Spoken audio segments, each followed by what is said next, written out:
Hello बच्चों, मैं स्मृति पांडे आप सबका तहे दिल से स्वागत करती हूँ आपके अपने साइंस के बायोलॉजी क्लासेस में। आज हम लोग देखेंगे आपके 10th क्लास के साइंस के बायोलॉजी का फर्स्ट चैप्टर। तो पहला चैप्टर है बच्चों आपका लाइफ प्रोसेस। इसमें बहुत सारे छोटे छोटे चैप्टर्स इंक्लूड हैं और जो बहुत इम्पॉर्टेंट हैं। तो अभी हम लोग बेसिक से स्टार्ट करते हैं कि इनमें आता क्या है। सबसे पहले अगर हम लोग लाइफ प्रोसेस की बात करें तो लाइफ प्रोसेस ये जो वर्ड है ये दो वर्ड से मिलके बना है। एक है लाइफ और दूसरा है प्रोसेस। तो हमारी लाइफ में कौन कौन से प्रोसेस होते हैं इसके बारे में हमें पढ़ना है इस पूरे चैप्टर में। अब कौन कौन से प्रोसेस होते हैं, like from birth to death हमारी बॉडी में बहुत सारे प्रोसेस इन्वॉल्व होते हैं। एक छोटा सा बेबी आप सोचिए कैसे इतना बड़ा हो जाता है, फिर वो अपने आप हर एक्टिविटी करने लगता है, फिर वो बड़ा होने के बाद बुढ़ा हो जाता है और बुढ़ा होने के बाद उसकी डेथ हो जाती है। सेम जैसे ह्यूमन बींग्स में होता है वैसे ही एनिमल्स में भी होता है, वैसे ही प्लांट्स में भी होता है। हर एक लिविंग ऑर्गेनिज्म की एक पर्टिकुलर लाइफ स्पैन होती है। लाइफ स्पैन मतलब फ्रॉम बर्थ टू डेथ, ये टाइम पीरियड होता है, इसको लाइफ स्पैन कहते हैं। अब आपने देखा होगा कुछ प्लांट्स हैं जो कुछ मंथ्स में तक ही सर्वाइव करते हैं, कुछ ऐसे प्लांट्स हैं जो ईयर तक सर्वाइव करते हैं, कुछ ऐसे प्लांट्स हैं जो 2000 to 3000 ईयर्स तक सर्वाइव करते हैं। कुछ एनिमल्स भी हैं भाई, कुछ एक दिन सर्वाइव करते हैं, जैसे जो यूनिसेलुलर ऑर्गेनिज्म होते हैं ये बहुत कम टाइम तक सर्वाइव करते हैं। जो फ्लाइज हैं, मे फ्लाई है और ये हैं, इनकी भी लाइफ स्पेन बहुत कम होती है, 1 से 2 दिन होती है। उसके बाद कुछ एनिमल्स हैं जैसे एलिफेंट्स हैं, ह्यूमंस हैं, तो इन लोग की लाइफ ज़्यादा होती है। टॉर्टोइज की लाइफ 200 से 250 साल होती है। ऐसे हर एनिमल की लाइफ स्पेन अलग अलग होती है। अच्छा, ये क्यों होता है? हम लोगों ने लिविंग और नॉन लिविंग दो चीज़ें पढ़ी हैं। लिविंग मतलब जो कुछ कैरेक्टरिस्टिक शो करते हैं। क्या कैरेक्टरिस्टिक? लाइक उनको फूड की रिक्वायरमेंट होती है, न्यूट्रिशन की रिक्वायरमेंट होती है अपने को ग्रो करने के लिए, डेवलप करने के लिए। ऑक्सीजन की रिक्वायरमेंट होती है रेस्पिरेशन के लिए। ऐसे ही प्लांट्स को भी कार्बन डाइऑक्साइड की रिक्वायरमेंट होती है रेस्पिरेशन के लिए। अभी आप देखिए कोविड का ड्यूरेशन चल रहा है, कोविड में देखिए ऑक्सीजन के लैक अमाउंट होने की वजह से कितने लोगों की डेथ हो गई, बहुत बहुत तबाही मचाया है इसने। तो यहाँ हम लोग देख रहे हैं कि अगर रेस्पिरेशन सही से नहीं हो पाएगा तो भी प्रॉब्लम है। उसके बाद अगर हम लोग बात करें एक्सक्रीशन की, एक्सक्रीशन मतलब जो भी आप फूड कंज्यूम कर रहे हो तो फूड के ब्रेकडाउन होने के बाद वो एनर्जी हमारी बॉडी में यूज़ होती है, उसके बाद जो वेस्ट मटेरियल बचता है वो हमारी बॉडी रिलीज कर देती है, जो आप पॉटी करते हो। और उसके बाद आता है ग्रोथ। जितने भी लिविंग ऑर्गेनिज्म है सब में ग्रोथ होती है। लाइक आपने देखा होगा छोटा बेबी बड़ा होते जाता है, फिर अडल्ट बनता है, फिर बुढ़ा हो जाता है, फिर डेथ हो जाती है। प्लांट्स में भी देखे होंगे, अगर कोई आप छोटा सा प्लांट या छोटा कोई सीड लगा रहे हो आप अपने पॉट में या गार्डन में, तो कुछ टाइम बाद वो बड़ा होगा, फिर बड़ा होगा, अगर ज़्यादा बड़ा होगा पेड़ बन जाएगा, उसके बाद वो कुछ टाइम बाद हो सकता है वो भी ख़त्म हो जाए। रिप्रोडक्शन होता है मतलब they are producing of springs.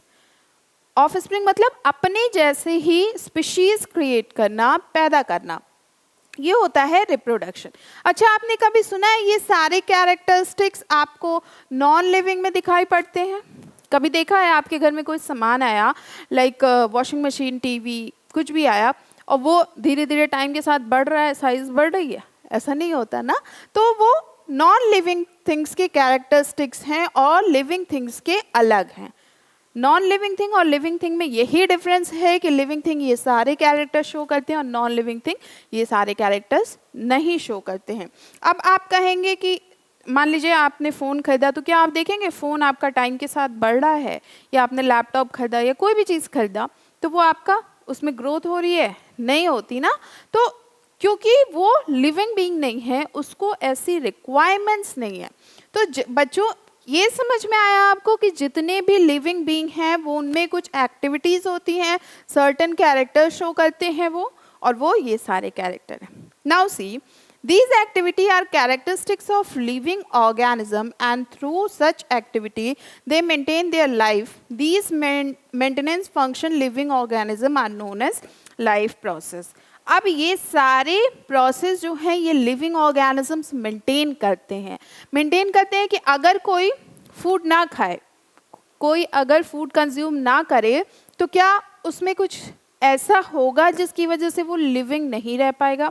तो बिल्कुल होगा। अगर आप देखेंगे कि आपने सुबह ब्रेकफास्ट किया, लंच किया, डिनर किया, टाइम टू टाइम आप फूड ले रहे हो, बट कोई दिन मान लीजिए अगर किसी रीज़न से आपको पूरा एक होल डे खाना ना मिले, कुछ भी ना मिले, तो शाम तक आपकी हालत कैसी होगी? एकदम वीक हो जाओगे, एकदम वीक फील करोगे, ऐसा लगेगा कि अब मेरे अंदर एनर्जी नहीं बची है किसी भी काम को करने के लिए, है ना? तो अगर इनमें से कोई भी एक प्रोसेस अफेक्ट होगा, इट मीन्स कि हमारी लाइफ में प्रॉब्लम स्टार्ट हो जाएगी। लाइफ, अब देखिए लाइफ में जो भी चीज़ें होती हैं, मतलब एक फिजिकल होती हैं, एक बायोकेमिकल होती हैं, साथ में हम लोग जहाँ रहते हैं तो यहाँ भी बहुत अलग अलग चीज़ें होती हैं। अब पर्सनली यहाँ पे जो हम लोग को स्टडी करना है, ये हमारी बॉडी के अंदर के प्रोसेस को स्टडी करना है, ना कि हमारे सराउंडिंग के बारे में कि घर में कोई प्रॉब्लम है, स्कूल नहीं जा रहे हैं, या फिर कुछ और चीज़ें जो भी फिजिकल एक्टिविटीज़ होती हैं उन सब के बारे में नहीं बात करें। जो आपकी बॉडी के अंदर प्रोसेस हो रहा है, जिसकी वजह से आप जिंदा हैं, जिसकी वजह से आप लिविंग बीइंग कहे जा रहे हैं, उन कैरेक्टरिस्टिक्स के बारे में स्टडी करना है। Got it? तो इन सब को मेंटेन करना है। लाइक अगर ऑक्सीजन ना मिले तो डेथ हो जाएगी। प्लांट्स को अगर कार्बन डाइऑक्साइड ना मिले तो वो भी सर्वाइव नहीं कर पाएंगे। प्लांट्स को अगर वाटर ना मिले तो वो भी सर्वाइव नहीं कर पाएंगे। एनिमल्स को भी सेम ऐसी ही कंडीशन है कि अगर उनको न्यूट्रिएंट्स ना मिले, रिस्पायरेशन नहीं कर पाए, एक्सक्रीशन नहीं कर पाए, ग्रोथ नहीं कर पाए, तो सारी प्रॉब्लम हो जाएगी। तो ये सारे कैरेक्टरिस्टिक्स हैं, एक्टिविटीज़ हैं जो डे टू डे लाइफ में हम लोग देखते हैं अपने हर दिन की लाइफ में। अब देखिए, अब अगर हम लोग कुछ बात करें तो हमारी बॉडी में कुछ केमिकल रिएक्शन भी होता है, जिसे केमिकल लोचा कहते हैं, है ना? तो ये केमिकल रिएक्शन हर एक इंसान की बॉडी में होता है। लाइक हार्मोन्स का प्रोडक्शन हो रहा है, एंजाइम्स का प्रोडक्शन हो रहा है, ये सारे अपने अपने स्पेसिफिक जगह पे हैं, कुछ काम कर रहे हैं और अपना अपना रोल प्ले कर रहे हैं। तो ये हमारी बॉडी में जो केमिकल रिएक्शंस होते हैं ना, ये सेल्स के अंदर होते हैं। कहाँ होते हैं? सेल के अंदर होते हैं। During various vital activity are called biochemical reaction. मान लीजिए आप बैठे हैं, आप तो शांति से बैठे हैं, आप कुछ नहीं कर रहे, बट क्या आपके सेल्स भी शांति से बैठे हैं? ऐसा नहीं होता। आपके जितने भी ऑर्गन हैं, आपकी बॉडी में जितने भी ऑर्गन हैं, ये कभी शांति से नहीं बैठते। ये हमेशा इनको कुछ ना कुछ काम करने को चाहिए होता है, ये थकते भी नहीं है। कभी सुना है कि मेरा हार्ट थक गया है, अब वो पंपिंग नहीं करेगा? तो भैया उस समय तो बहुत दिक्कत हो जाएगी अगर हार्ट थक जाएगा तो।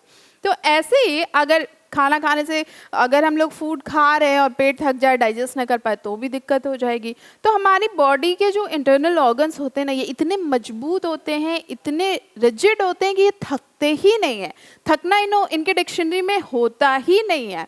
तो ये सारे जितने भी फंक्शंस हम लोग आते हैं अपने मेन पॉइंट पे, तो जितने भी फंक्शन होते हैं हमारी बॉडी में, जो भी केमिकल रिएक्शंस हो रहे हैं, ये सब सेल के अंदर होते हैं और इसे हम लोग कहते हैं biochemical reaction. They are known as biochemical reaction. जैसे आपने प्रीवियस क्लासेस में जब 9th में पढ़ा होगा तो वहाँ पे पढ़ा होगा कि सेल ऑर्गेनल्स होते हैं, कोई प्रोटीन सिंथेसिस कर रहा है, कोई फैट की सिंथेसिस कर रहा है। तो ऐसे बहुत सारे सेल्स के अंदर ही फंक्शंस होते हैं जो अपना अलग अलग रोल प्ले करते हैं। कुछ एंजाइम का प्रोडक्शन होता है, कहीं हार्मोन्स का प्रोडक्शन होता है, और ये हमारी बॉडी में स्पेसिफिक जगह पे ट्रांसफ़र कर देते हैं। साथ में बच्चों कुछ ऐसे भी हार्मोन्स हैं, एंजाइम्स हैं, विटामिन्स हैं, प्रोटीन्स हैं जो हमारी बॉडी अपने आप सिंथेसिस करती है, मतलब हमें एक्सटर्नली लेने की ज़रूरत नहीं होती है। लाइक हमारे पास 21 टाइप्स के प्रोटीन होते हैं। कुछ प्रोटीन हमें फूड से मिल जाते हैं, एक्सटर्नल सोर्सेज से, कुछ हमारी बॉडी खुद उसको प्रोड्यूस करती है। ठीक है, तो ये सारे प्रोसेस हमारी बॉडी के अंदर होते हैं। अब नाउ सी मेटाबॉलिज्म मतलब आप लोग क्या समझते हैं? मेटाबॉलिज्म की अगर बात करें तो मेटाबॉलिज्म मतलब क्या होता है? सी, metabolism is a word used to describe the sum total of all the chemical and physical changes that are constantly taking places in living matter and necessary for life.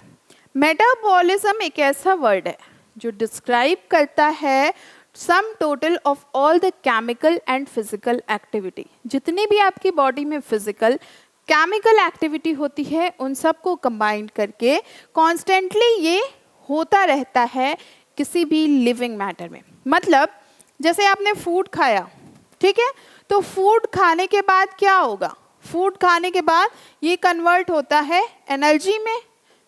Overall अगर देखें तो food का यही वो होता है कि food direct energy में कन्वर्ट होता है। कैसे होता है? आपने फूड लिया, डाइजेस्ट किया, ठीक है, फूड का डाइजेशन हुआ, डाइजेशन के मतलब पहले आपने फूड लिया, च्यू किया, उसका ब्रेक डाउन हुआ छोटे छोटे पार्ट्स में, फिर वो हमारे स्टमक में जाता है, वहाँ पे डाइजेशन होता है, वहाँ से सेल सीक्रेट होता है, एंजाइम्स होते हैं, वो उसका एकदम तोड़ देते हैं, एकदम उसको तोड़ के रख देते हैं कि अब तुम क्या रहोगे, तो एकदम छोटे छोटे पार्ट्स में उसको ब्रेक डाउन कर देते हैं। उसके बाद वो एनर्जी हमारी बॉडी में सप्लाई होती है, मतलब कि हमारे हाथ के पास आती है, हमारे पैर के पास आती है, हमारे दिमाग के पास जाती है। तुम भी सोचो, तुम भी करो, सब साथ साथ चलते हैं, ठीक है। अगर आपने एक छोटा सा भी बाइट किसी चीज़ का खाया है तो आपकी बॉडी फुल बॉडी में उसको ट्रांसफ़र करती है, हर एक जगह से बिल्कुल भी पार्शियलिटी नहीं करती, जैसे हम लोग कर लेते हैं, भाई बहन को थोड़ा कम दे देते हैं, अपने खुद ज़्यादा ले लेते हैं। आइसक्रीम हुआ तो घर पे आया तो कोई भी अच्छी चीज़ जो हमें पसंद आती है, लेकिन हमारी बॉडी कभी बायस नहीं होती किसी चीज़ के लिए, वो हर चीज़ एकदम इक्वली डिस्ट्रीब्यूट करती है। नाउ सी, तो ये आपका मेटाबॉलिज्म है। The word metabolite refers to a substance which undergoes various changes during metabolism. Metabolite एक ऐसा वर्ड है जो कि रेफर करता है ऐसे सब्सटेंसेस को जिनमें बहुत सारे चेंजेस होते हैं ड्यूरिंग मेटाबॉलिज्म।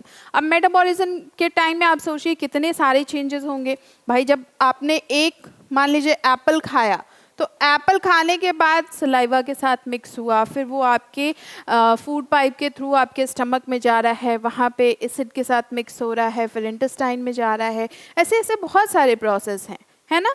तो अब इसमें कितना सोचिए, एक एप्पल आपका एनर्जी में कन्वर्ट हो चुका है, ठीक। तो इसमें बहुत सारे प्रोसेस होते हैं और इसी को रेफर करते हैं metabolite. For example, carbon dioxide and water metabolite used in the process of photosynthesis. अच्छा, ह्यूमंस को तो पता है, पर प्लांट्स को कैसे हम लोग देते हैं? कार्बन डाइऑक्साइड और वाटर अगर प्लांट को ना मिले तो वो ना ग्रो कर, सनलाइट, कार्बन डाइऑक्साइड, सनलाइट और वाटर, तीनों चीज़ें अगर ना मिले तो क्या प्लांट की कभी ग्रोथ हो पाएगी? कभी नहीं होगी। आप देख लीजिए, बिना पानी के पौधे सूख जाते हैं।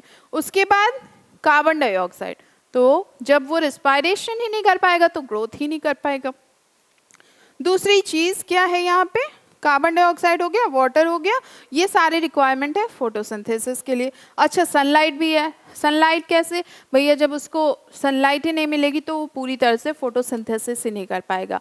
मतलब ये काफ़ी डिटेल में हम आपको फोटोसिंथेसिस का प्रोसेस समझाएंगे, बहुत अच्छा ये प्रोसेस है। चलिए आगे बढ़े। आगे हम लोग देखते हैं मेटाबॉलिक पाथवे होता क्या है।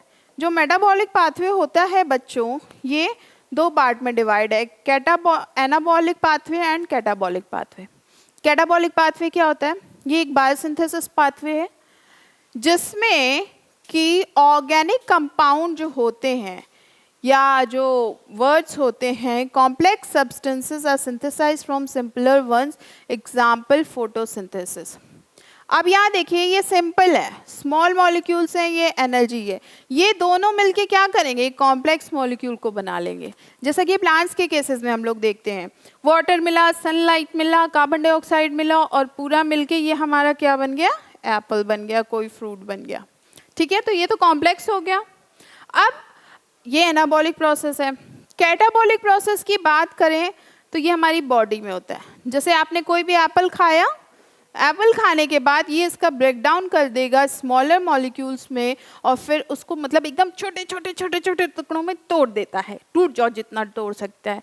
तो बॉडी इसको एकदम तोड़ डालती है, ठीक है। हमारे जो डाइजेस्टिव सिस्टम होते हैं वो एक एप्पल को या किसी भी चीज़ को जो भी आप खाएं उसको एकदम तोड़ डालती है, टुकड़ों टुकड़ों में इतने छोटे कर देती है कि वो एनर्जी के फॉर्म में फ्लो होने लगते हैं। तो ये समझ में आपको? एनाबॉलिक पाथवे का मतलब होता है कि सिंपल से कॉम्प्लेक्स बनाना, ठीक है, with the help of energy. और कैटाबॉलिक का मतलब होता है कि कॉम्प्लेक्स से simple banana with the help of energy. Got it? तो ये है आपका पूरा मेटाबॉलिज्म प्रोसेस। यहाँ आप में प्लांट में भी होता है मेटाबॉलिज्म, एनिमल्स में भी होता है, ह्यूमंस में भी होता है, सब में होता है। चलिए आगे देखिए। एनाबॉलिक पाथवे की बात करें तो अब इसमें देखते हैं एनाबॉलिक पाथवे में क्या लिखा हुआ है। इतना समझ में आया आपको? आई होप इजीली समझ में आया होगा। इन एनाबॉलिक पाथवे और process of anabolism energy is used. Anabolic pathway की बात करें तो ये एंडोथर्मिक रिएक्शन होता है जिसमें एनर्जी यूज होती है। वाइल इन कैटाबॉलिक पाथवे और कैटाबॉलिज्म एनर्जी इज रिलीज्ड। यहाँ पे एनर्जी रिलीज हो रही है, मतलब एंडोथर्मिक को ज़रूरत है एनर्जी की और इसके पास एनर्जी है, ले जाओ। ये कहता है ले जाओ तुम एनर्जी, ये रिलीज कर देता है। और ये कहता है मुझे दो एनर्जी, मुझे चाहिए एनर्जी, चाहिए मुझे, बिना एनर्जी के मैं अपना काम नहीं कर सकता। तो एनाबॉलिज्म का मतलब होता है कि दैट इट रिक्वायर एनर्जी, इसको एनर्जी की रिक्वायरमेंट है। और कैटाबॉलिज्म का मतलब होता है कि एनर्जी रिलीज कर रहा है, मतलब एक देने वाला है तो एक लेने वाला है। देने वाला कौन है? कैटाबॉलिज्म है, और लेने वाला कौन है? एनाबॉलिज्म है। तो देने वाला हमेशा क्या होता है? बड़ा होता है। तो आप इससे याद रखेंगे कि जो एनर्जी देता है वो कैटाबॉलिज्म होता है और जो एनर्जी लेता है वो एनाबॉलिज्म होता है। इतना याद रखिए, ये प्रोसेस आपको क्लियर हो जाएगा। ठीक है, तो ये ऐसा प्रोसेस होता है एनाबॉलिक और कैटाबॉलिक का, एक्सोथर्मिक एंडोथर्मिक रिएक्शन। नाउ कुछ स्पेसिफिक क्राइटेरिया है लिविंग बीइंग के। यहाँ पे अगर हम लोग देखें तो वो क्या क्या क्राइटेरिया है लिविंग बीइंग के? न्यूट्रिशन, किसी भी इंसान को जिंदा रहने के लिए तो फूड चाहिए ना। अब हम लोग ह्यूमन से, भैया हम लोग को चाइनीज़ चाहिए, क्या चाहिए, साउथ इंडियन चाहिए, कॉन्टिनेंटल चाहिए, ये चाहिए वो चाहिए, बहुत सारी चीज़ें चाहिए होती हैं। बट एनिमल्स, उनको तो जो मिल जाता है वो खा लेते हैं, वो तो स्पेसिफाई नहीं करते, नहीं आज मुझे बहुत स्पाइसी खाने का मन कर रहा है, आज मुझे आइसक्रीम खाने का मन कर रहा है, कुछ भी। तो ये न्यूट्रिशन होता है। ओवरऑल जो भी हम लोग फूड कंज्यूम करते हैं वो हमारी बॉडी में ब्रेक डाउन हो जाता है। तभी तो कहा जाता है अच्छा खाओ, अच्छा सोचो, अच्छा बनो। जितना अच्छा आप फूड खाएंगे उतने अच्छे आप बनेंगे। अब अच्छा मतलब ये नहीं कि बहुत स्पाइसी खा लिया, बहुत ऑयली खा लिया, नहीं। नेचुरल फूड मतलब कोई भी फ्रूट है तो आप फ्रूट डायरेक्ट खाइए, जितना भी उसको कम हो कम प्रोसेसिंग कीजिए, मतलब कुकिंग कम कीजिए, या फिर बहुत तेल मसाले मत खाइए। तो उससे हमारी बॉडी क्या होती है, जो जैसे कुकिंग के टाइम पे क्या होता है, बहुत सारे एनर्जी का लॉस हो जाता है। जो भी रॉ फूड रहता है उसमें बहुत सारी एनर्जी का लॉस हो जाता है, तो एनर्जी कन्वर्ट होती है वहाँ पे। बट आप जब डायरेक्ट खा रहे हैं, प्लांट से लेके डायरेक्ट खा रहे हैं, तो वो डायरेक्ट एनर्जी आपकी बॉडी में जा रही है। इसीलिए जो फ्रूट्स होते हैं वो इजीली हमारे बॉडी में ब्रेक डाउन हो जाते हैं in comparison to process food. अब किसी पार्टी में आप जाके खाना खा के आइए, वो देखिए वो जल्दी डाइजेस्ट नहीं होता, क्योंकि वहाँ पे आप तंदूरी खा लेते हैं, पनीर खा लेते हैं, नूडल्स खा लेते हैं, ये सारी हमारी बॉडी जल्दी ब्रेक डाउन नहीं कर पाती है। बट जैसे आप कोई भी फ्रूट खा लिए, फ्रूट जूस पी लिए, या ऐसी कुछ जो भी नेचर में अवेलेबल है वो डायरेक्ट कंज्यूम करते हैं, तो वो आप के लिए इजी होगा। अब ऐसा नहीं कि आप भैया पत्तियां तोड़ के खाने लगो, घास खाने लगो, तो वो आपकी बॉडी डाइजेस्ट नहीं कर सकती, क्योंकि उनमें कुछ ऐसे कंपाउंड्स होते हैं जो हमारी बॉडी डाइजेस्ट नहीं कर पाती। इसलिए आप देखे होंगे कि कुछ चीज़ें ही खाई जाती हैं, हर चीज़ नहीं खाई जाती। घास नहीं खाया जाता है, जो ग्रीन ग्रास होती है वो नहीं खाया जाता, या पेड़ों की छाल होती है तो वो डायरेक्ट नहीं खाया जाता, उसको बॉयल करके या किसी और फॉर्म में खाया जाता है। ठीक है, तो ऐसे ऐसे होते हैं। नेक्स्ट है रेस्पायरेशन।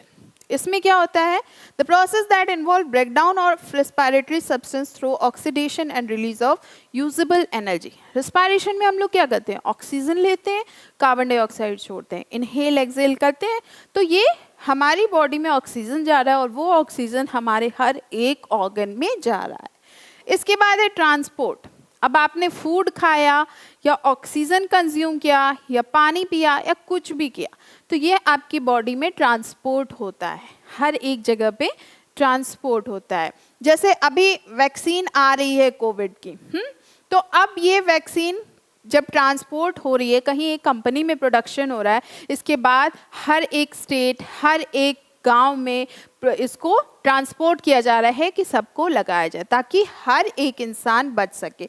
तो यही आपकी बॉडी भी करती है, वो आपके हर एक बॉडी पार्ट के अंदर अंदर तक सप्लाई करती है कि भाई तुम भी जियो, हम भी जिए, सब जिए, सब खुश रहें। ये बायस्ड नहीं करती। ठीक, अगर बायस्ड करेगी, बायस्ड होगी तो पर्टिकुलर वो ऑर्गन खराब हो जाएगा, उसकी रिक्वायरमेंट फुलफिल नहीं हो पाएगी। चलिए आगे बढ़े। आगे हम लोग देखते हैं एक्सक्रीशन। एक्सक्रीशन क्या होता है? जो भी आपने कंज्यूम किया है और आपकी बॉडी में प्रोसेस होने के बाद जो भी वेस्ट मटेरियल बचा है वो आपकी बॉडी से बाहर जाएगा, रिमूव होगा।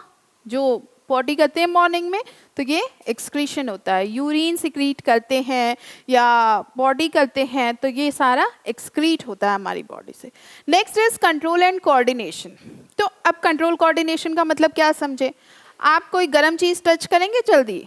नहीं करेंगे ना।